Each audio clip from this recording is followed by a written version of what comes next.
shells. So here's a rack of 3s, some more 3s. Everything's being shot with a Cobra. Here's a bunch of 4s. Here's a ring of salutes, 12, and there's 12 over here too. Let's get down here.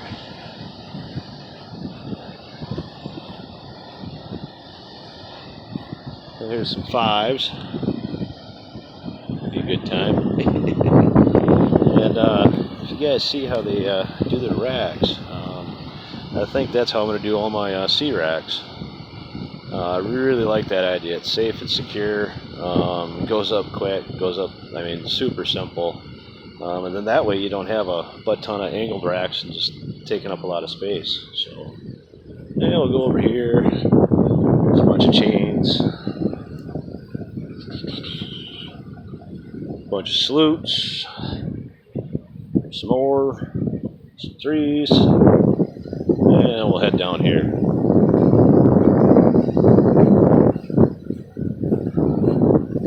Some 3s and 4s.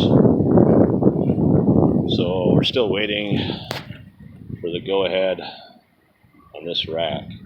There you go. We got a few more over there to go, but we're pretty much done.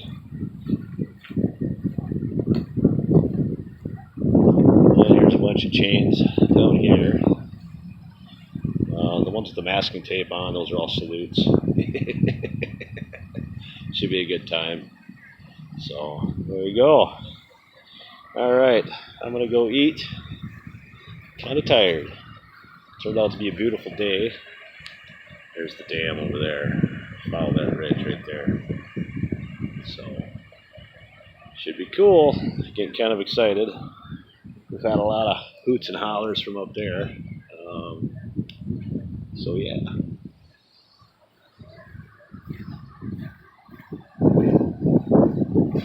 I'm really having fun with this, guys.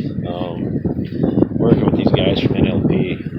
Really decent people so far, so I'm really digging that. We got these all staked. I guess there's some new rule now where there has to be X amount of distance between salutes. 4 inch anyway, so. Alright. Another Cobra mod, 18M. There we go. So, alright guys, take care.